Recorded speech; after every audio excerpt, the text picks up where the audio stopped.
കൊട്ടാരക്കരയാണ് ഈ ഇൻസിഡന്റ് നടന്നത്. അപ്പോൾ ഇവർ അങ്ങോട്ടും ഇങ്ങോട്ടും ഉണ്ടായ ഒരു വാക്ക് തെറ്റുകൾ രണ്ട് ഭാഗത്തും ഉണ്ട്. ഒരു മേക്കപ്പ് ആർട്ടിസ്റ്റ് ഒരു ആരോപണം ചേച്ചിക്കെതിരെ ഉന്നയിച്ചല്ലോ. ഇപ്പോഴും സപ്പോർട്ട് അങ്ങനെ ഇല്ല.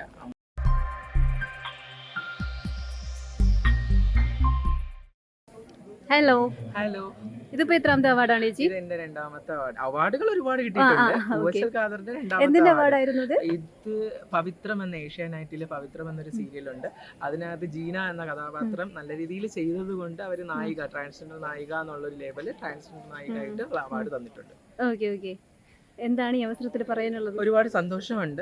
ഈ അവസരത്തിൽ പറയാനുള്ളത്, ഈ സീരിയലിൽ എന്നെ കാസ്റ്റ് ചെയ്ത എൻ്റെ പ്രിയപ്പെട്ട അതിൻ്റെ പ്രൊജക്ട് ഹെഡായ ഗിരീഷ് സാറിനും, അതോടൊപ്പം അതിൻ്റെ ഡയറക്ടർ സുനിൽ കാര്യേട്ടനും, എൻ്റെ കൺട്രോളറായ അഭിചേട്ടനും, പിന്നെ എൻ്റെ കൂടെ അത്ര നന്നായിട്ട് അഭിനയിക്കുകയും കൂടെ സപ്പോർട്ട് ചെയ്യുകയും ചെയ്യുന്ന മറ്റു ആർട്ടിസ്റ്റുകൾ, ഒരുപാട് ആർട്ടിസ്റ്റുകൾ, എല്ലാവർക്കും അതിൻ്റെ പേരിൽ നന്ദി അറിയിക്കുന്നു. ഓക്കെ ചേച്ചി, ഈ അടുത്തിടെയായിട്ട് ഒരു കോൺട്രവേഴ്സി ഉണ്ടായല്ലോ, അതിനെ കുറിച്ച് ചേച്ചിക്ക് എന്താ പറയാനുള്ളത്?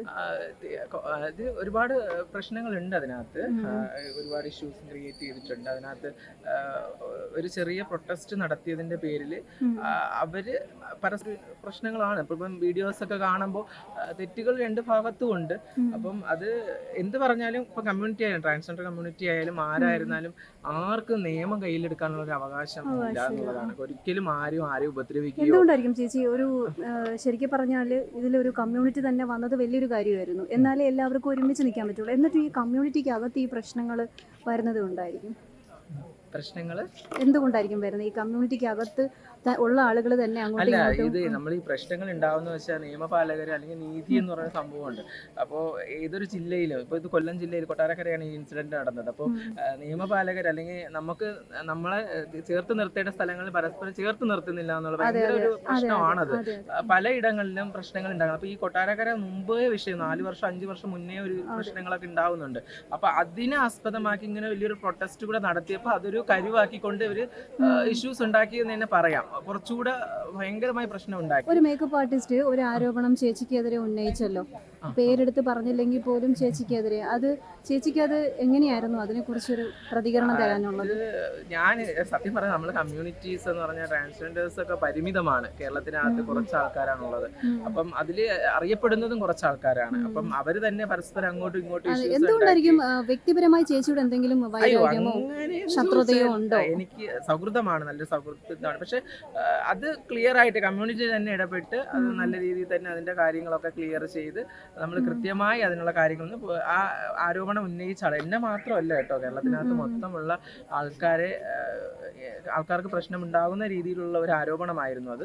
അപ്പൊ അതിന് എല്ലാവരും കൂടെ ഒത്തുചേർന്ന് ചർച്ച ചെയ്യപ്പെടുകയും ചെയ്തു, അത് ക്ലിയർ ആവുകയും ചെയ്തു.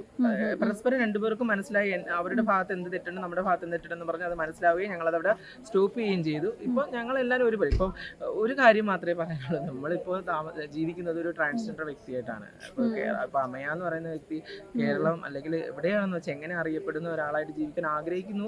അത് എന്നെ ഇഷ്ടപ്പെടുന്ന ആൾക്കാർ എന്നെ ചേർത്ത് പിടിക്കുന്നു. അതുകൊണ്ട് ഞാൻ ഉയർന്നു വരുന്നത് എന്റെ കഴിവ് കൊണ്ടാണ്.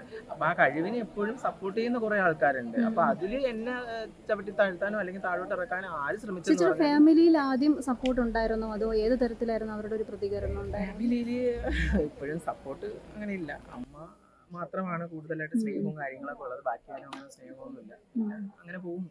അന്നും ചേച്ചിക്ക് ഈ അഭിനയത്തിനോട് വലിയ താല്പര്യം ഉണ്ടായിരുന്നു? പണ്ടേ ഉള്ളൊരു ആഗ്രഹം അഭിനയം എന്ന് പറയുന്നത്.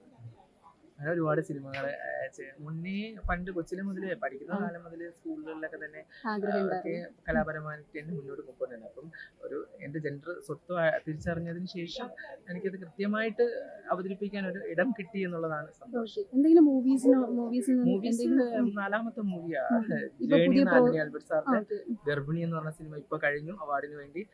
ധ്യാൻ ശ്രീനിവാസന്റെ വിക്ടോറിയ എന്നൊരു സിനിമ ഇറങ്ങാനിരിക്കുന്നു. പുതിയ പ്രോജക്റ്റുകൾ, അടുത്ത സിനിമ അടുത്ത മാസം പുതിയ സിനിമ തുടങ്ങുന്നു. ഫുള്ള് തിരക്കണ്ടല്ലേ? ഏറ്റവും ഫേമസ് ആയ ഒരു ഡയറക്ടറുടെയും ഒരു ക്യാമറമാനും അവരൊക്കെ ചേർന്നിട്ടുള്ള പാർട്ടി പ്രവർത്തനം കൂടെ ഉള്ളതുകൊണ്ട്. ശരി, അപ്പോൾ താങ്ക് യു.